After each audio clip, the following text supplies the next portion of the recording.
Kung meron man akong natutunan sa karanasan na ito, yun ay ang wag basta-basta magtitiwala sa mga bagay na nagniningning at wag agad huhusga sa panlabas na anyo ng tao. Minsan kung sino pa ang mukhang nakakatakot, siya pa ang may malinis na hangarin. At kung sino pa ang mukhang anghel, siya pala ang demonyong nag-aabang ng pagkakataon. Magandang araw po sa lahat, lalo na sa inyo Sir JD. Ang kwentong ito ay nangyari noong kami ay mga binata pa sa probinsya kung saan kami lumaki. Isa itong bangungot na hindi ko makakalimutan. Ako nga pala si Bino at ito ang aking kwento. Tol, sigurado ka bang dito yon? Parang gubat na to ah. Oo nga Bino, baka naliligaw na tayo. Tignan mo naman yung damuhan. Parang wala ng tao na dumaan dyan ng ilang taon. Huwag nga kayong maingay. Ito yung tinuro ni tatay bago siya nawala. Dito daw sa likod ng kawayanan, yung lumang ektarya na niregalo sa kanya ni Lolo.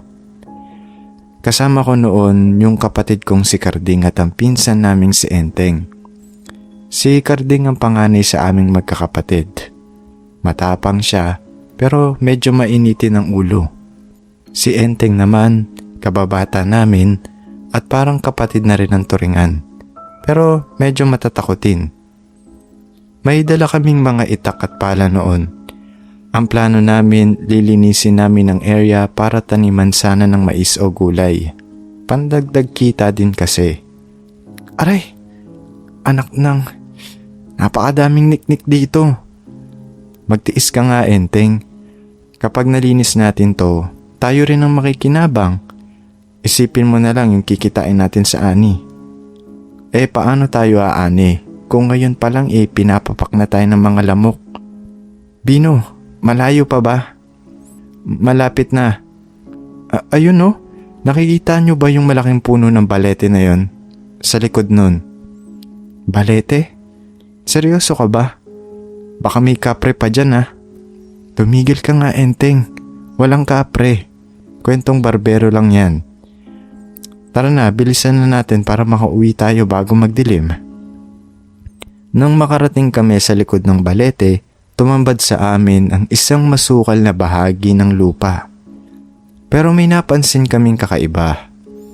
Sa gitna ng matataas na talahib, may isang bahagi na walang tubo ng damo. Purong lupa lang, parang may nagbungkal kamakailan o sadyang hindi tinutubuan. Oy, tignan nyo to. Bakit ganito yung lupa dito? Oo nga no, parang sementado sa tigas pero lupa naman. Hukayin natin, baka may binaon si Lolo dito. Malay nyo ginto pala. Ginto-ginto ka dyan. Baka buto ng mga aso yan. Wala namang mawawala Sige na, tulungan nyo na ako. Sinimulan naming hukayin ang lupa nun. Si Carding ang unang bumungkal gamit ang pala. Teka. Parang may tinamaan ako ah. Nako, bato lang yan. Hindi, tunog ng kahoy O kaya bakal. Tulungan nyo nga ako, kamayin na natin. Tinabi namin ang pala at kinamay ang lupa nun. Ilang sandali pa naramdaman ko ang isang matigas na bagay. Isang maliit na baul. Luma na ito, gawa sa kahoy na may disenyong bakal na kinakalawang na. Oh, baul nga. Sabi sa inyo Hala Bino, baka may laman na kayamanan yan. Paano naman kung sumpayan? Di ba ganun sa mga pelikula? Enteng, tigilan mo nga ako sa mga pelikula mo na yan. Buksan na natin. Dahan-dahan naming inaangat ang baul. Mabigat ito. Nang mailapag namin sa damuhan, nagkatinginan kaming tatlo. Sige na, buksan mo na Bino. Ako talaga? Bakit hindi ikaw Carding? Ikaw ang panganay, di ba? Ikaw ang nakaisip na hukayin yan Sige na. Huminga ako ng malalim at dahan-dahang binuksan ang baul. Tumambad sa amin ay hindi ginto, kundi mga lumang gamit. May isang itim na tela, may maliit na garapon na may lamang kung anong itim na likido. At sa ilalim nito may isang punyal na kutsilyo na may kakaibang ukit sa hawakan at isang kwintas na may palawit na pulang bato. Ano ba to? Basura lang siguro to. Teka. Yang kwintas. Parang mamahalin yan ah. Parang ruby yata yan ah. Aka na nga, tingnan ko. Kinuha ni Carding yung kwintas. Nang mahawakan niya ito, bigla siyang namutla. Napasigaw siya sa sakit. Bakit na paano ka? Aray, napakainit, parang napaso ako. Binagsak niya ang kwintas sa lupa. Tiningnan namin ang palad niya. Namumula nga ito na parang nadikit sa mainit na kawali. Sabi sa inyo may sumpayan eh. Ibalik na kaya natin. Huwag kang ang OA Enteng. Baka nainitan lang ng araw yung bato. Sayang to. Kung ruby to, milyon ang halaga nito. Hoy, anong ginagawa niyo dyan? Napatalon kami sa gulat. Sa likod ng kawayanan, may lumabas na isang matandang lalaki. Gusgusin ang damit, mahaba ang buhok na puti at may hawak na tungkod. Nanlilisik ang mga mata niya sa amin. Sino kayo? Bakit niyo hinukay yan? Lolo, kami po ang apo ni Lolo Teban. Lupa po namin to. Kahit sino pa kayo, hindi niyo alam ang binuksan ninyo. Ibalik niyan, ngayon din. Teka lang po, wag po kayong sumigaw. Kami po ang may-ari dito. Kayo po, sino po kayo? Baka kayo po ang trespasser dito. Sumingit si Carding. Medyo mainit na ang ulo dahil sa paso sa kamay niya. Trespasser? Ako ang nagbabantay dito para hindi makalabas ang kasamaan. Mga mangmang. Hindi niyo kilala ang kalaban ninyo. Lumapit ang matandang akmang aagawin ng baul. Akin na yan, bago pa mahuli ang lahat. Wag Bino, hawakan mo. Tinulak ni Carding ang matanda. Dahil mahina na, natumba ito sa damuhan. Mga hangal kayo, pinili ninyo ang kamatayan. Tara na, takbo na tayo. Baliw yata yung matandang yan. Dali-dali namin kinuha ang baul at ang mga gamit namin. Kumaripas kami ng takbo palabas ng kawayanan. Bino, Enteng, huwag kayong lilingon ah. Naririnig niyo ba yun? Ang alin? Parang may humahabol na baboy sa atin. Baboy? Sa gubat? Sa likuran namin, may narinig kaming malakas na ungol. Hindi ito ungol ng karaniwang baboy. Bilisan ninyo, nandyan na. Tumakbo kami hanggang sa makarating kami sa nakaparada naming tricycle sa gilid ng kalsada. Sakay, dalian ninyo. Pinaandar ni Carding ang tricycle pero ayaw umandar nun. Anak ng tokwa talaga oh. Ngayon pa talaga nasira. Ayun oh, sa damuhan may gumagalaw. Tinuro ni Enteng ang matataas na talahib nun. May gumagalaw na mabilis papunta sa amin. Itulak ninyo yung tricycle. Tinulak namin ang tricycle habang sinusubukan paandarin ni Carding. Sumakay kami agad ni Enteng. Paharurot na pinaandar ni Carding ang tricycle palayo. Lumingon ako sa likod. Sa gitna ng usok ng tambutso, may nakita akong itim na baboy ramo. Sobrang laki nito, kasing laki na ng kalabaw. Nakatayo ito sa gitna ng kalsada, nakatingin sa amin. Yung mga mata nito ay kulay pula. Nakita nyo ba yun? Ang alin, Bino? Yung baboy napakalaki. Huwag mo nang isipin yun. Ang mahalaga ay nakalayo na tayo. Pagdating namin sa bahay, hingal na hingal kami. Agad kaming pumasok sa kwarto at nilak ang mga pinto. Grabe talaga yun. Muntik na tayo dun ah. Ano ba kasi yung matandang yun at ano yung baboy? Baka naman alaga niya yun. O baka naman sinusulsulan niya tayo. Itong nakuha natin, ano ang gagawin natin dito? Tiningnan namin ang baul. Kinuha ulit ni Carding ang kwintas. Sa pagkakataong ito, gumamit siya ng panyo para hawakan. Itatago muna natin to. Bukas, ipatingin natin sa pawn shop sa bayan. Sigurado ako, yayaman tayo dito. Paano naman yung sinabi ng matanda? Huwag ka nang maniwala doon, Enteng. Gusto lang niyang solohin to. Nakita niyo naman, nakabantay siya doon. Ibig sabihin, alam niyang may kayamanan doon. Tinago namin ang baul sa ilalim ng kama ni Carding. Kinagabihan nagising ako sa isang kakaibang tunog. Parang may kumakamot noon sa bubong namin. Gawa sa yero ang bubong namin kaya dinig na dinig namin iyon. Carding, gising. Ano na naman ba yan, Bino? Natutulog ako eh. May tao ata sa bubong. Ano ka ba? Baka ibon lang yan o pusa.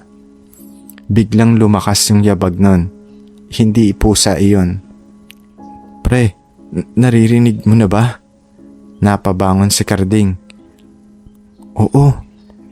Baka magnanakaw. O baka sinundan tayo ng matanda. Kinuha ni Carding ang itak niya. Teka, lalabas ako, titignan ko. Wag. Napakadelikado. Ako ang bahala. Dito lang kayo ni Enteng. Lumabas si Carding ng kwarto. Ginising ko noon si Enteng. Enteng, gumising ka. May tao sa labas. Ha? Ano? Aswang? Ewan ko. Hawakan mo tong pala. Ilang sandali pa narinig namin ang sigaw ni Carding. Lumabas kami ni Enteng. Nakita namin si Carding sa sala, nakahandusay malapit sa pinto. Bukas ang pinto ng bahay. Anong nangyari? Nilapitan namin siya. May sugat siya sa braso, mahabang kalmot at dumudugo pa. May pumasok. Sino? Yung matanda? Hindi. Babae. Matandang babae. Pero napakabilis niya. Tumalon siya sa bintana nung nakita niya ako. Babae? Magnanakaw? Hindi ko alam. Pero napakabaho niya. Amoy lupa. Ginamot namin ang sugat ni Carding. Hindi malalim pero namumula at nangingitim ang paligid ng sugat. Kinabukasan nilagnat si Carding. Sobrang taas ng lagnat. Nagsasalita siya ng kung ano-ano. Ibalik ninyo. Ibalik ninyo. Tol, dadalhin ka namin sa ospital. Wag kayong aalis. Nandyan sila. Habang nagtatalo kami kung dadalhin ba siya sa ospital, may kumatok sa pinto nun. Nagkatinginan kami ni Enteng. Dahan-dahan akong lumapit sa pinto. Sino yan? Tao po. Magandang umaga. Boses ng babae. Pinuksan ko ng konti ang pinto. Isang magandang babae ang nasa labas nun. Siguro nasa 40 anyos. Nakaayos ang kanyang buhok, maputi at may dalang basket ng mga prutas. Kayo po ba si Bino? Ako si Tita Vina ninyo. Pinsan ako ng tatay ninyo sa malayo. Tita Vina? Wala naman pong nabanggit si tatay. Matagal na kasi kaming hindi nagkikita. Nabalitaan ko kasi na nandito kayo at nabalitaan ko rin na may sakit ang kapatid mo. May mga dala akong prutas at gamot dito. Pinapasok namin siya. Wala kaming kamalay-malay na ito na pala ang simula ng mas malalim na patibong. Naku, kawawa naman si Carding. Mataas ang lagnat. Hayaan ninyo, papahiran ko siya ng langis na gawa ko. Epektibo ito. Pinahiran niya ng langis si Carding. Himala, kumalma si Carding at nakatulog ng mahimbing. Salamat po Tita Vina. Ang galing-galing niyo pong manggamot. Wala yun. Basta para sa pamilya. Diba? Nga pala, narinig ko sa mga kapitbahay na nagpunta daw kayo sa lumang lupa ni Teban kahapon. Nagkatinginan kami ni Enteng. Opo. Naglinis lang po kami doon. May nakuha ba kayo doon? Naku, alam nyo bang delikado doon? May mga engkanto. Wala po kaming nakuha, tita. Puro damo lang po doon eh. Nagsinungaling ako. Ewan ko ba, parang may bumulong sa akin na wag sabihin ang totoo. Ganoon ba? Mabuti naman. Kasi kung may nakuha kayo, baka yun ang dahilan ng sakit niya. O siya, sige, magluluto muna ako ng lugaw para pagising niya. Pumunta si Tita Bina sa kusina. Enteng, bantayan mo yan ha. Parang may kakaiba sa kanya eh. Bulong ko. Bakit naman? Ang bait nga niya eh. Gumaling pa nga si Carding. Basta, pakiramdam ko lang eh. Habang nagluluto si Tita Bina, lumabas muna ako para magpahangin. Nakita ko sa gate namin yung matandang lalaki na nakita namin sa kawayanan kahapon. Nakatingin siya sa bahay namin. Hoy, ikaw na naman, sigaw ko. Lumapit ako sa gate. Umalis ka dito. Kung hindi, tatawag ako ng mga pulis. Iyo, makinig ka. Nasa loob na siya. Sino?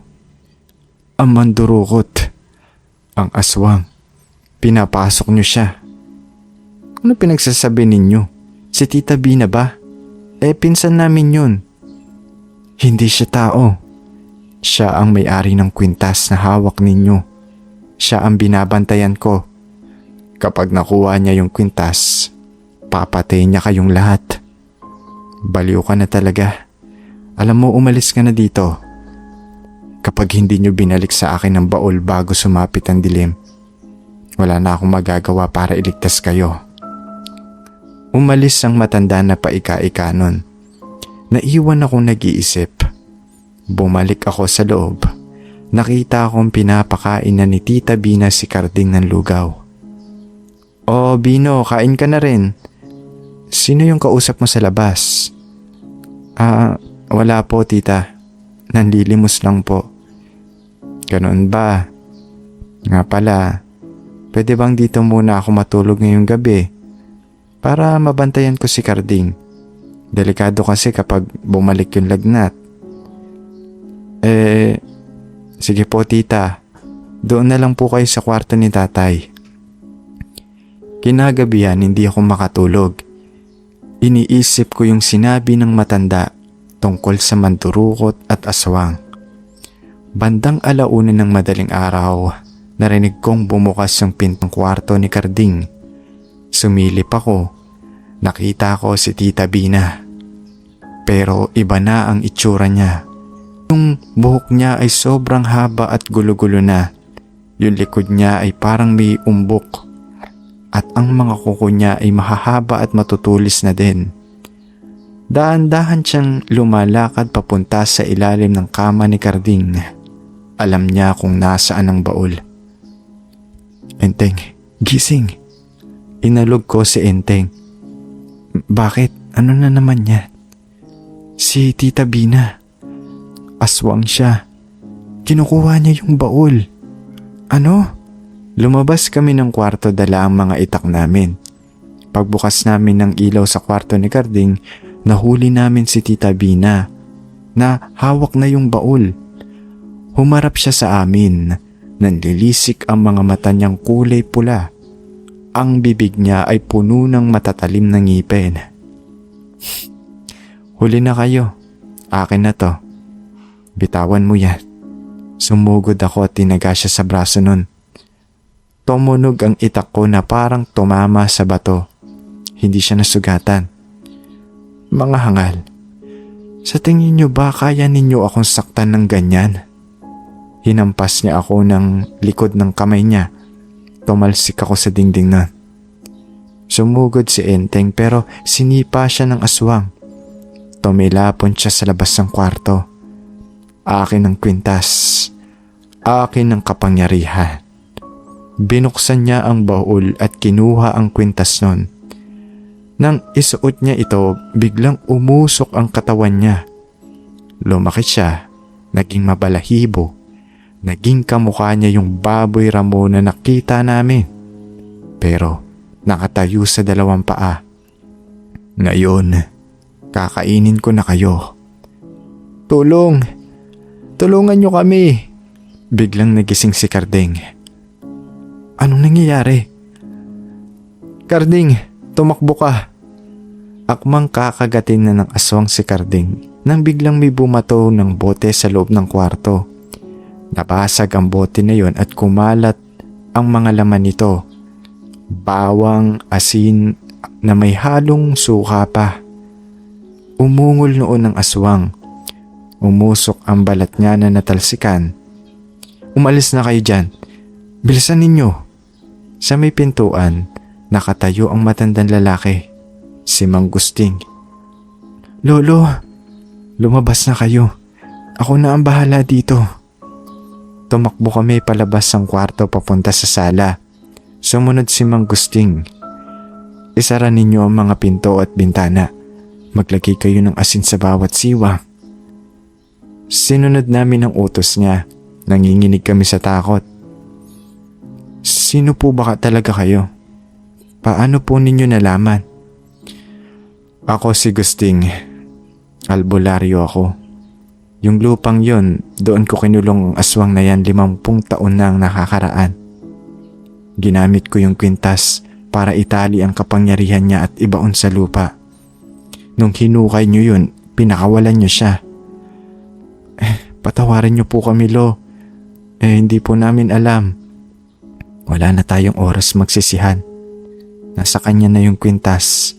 Mas malakas na siya ngayon. Kinakalampag noon ng aswang ang pinto ng kwarto.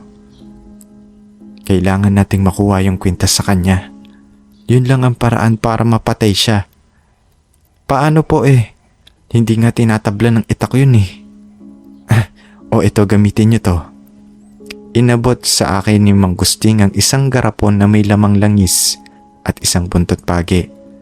Ikaw, binata, turo niya kay Karding. Ikaw ang matapang Ikaw ang humagupit sa kanya gamit to. Ikaw naman, ibuhos mo ang langis na to kapag natumba siya. At ikaw, hawakan mo ang asin, ihagis mo sa mata niya. Handa na ba kayo?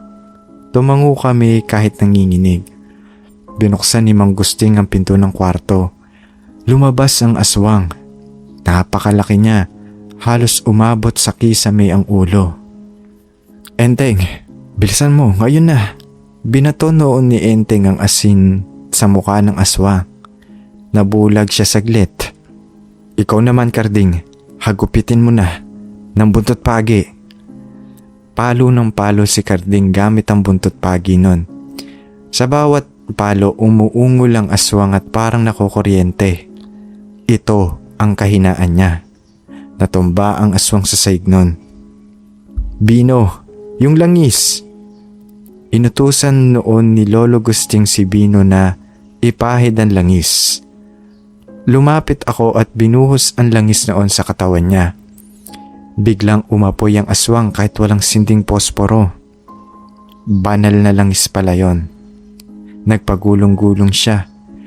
Yung kwintas, kunin niyo na dali, sigaw ni Mang Gusting. Nakita ko ang kwintas sa leeg niya. Umiilaw ito ng kulay pula. Kailangan kong tanggalin yun. Nilakasan ko ang loob ko kahit mainit ito. Inabot ko ang kwintas.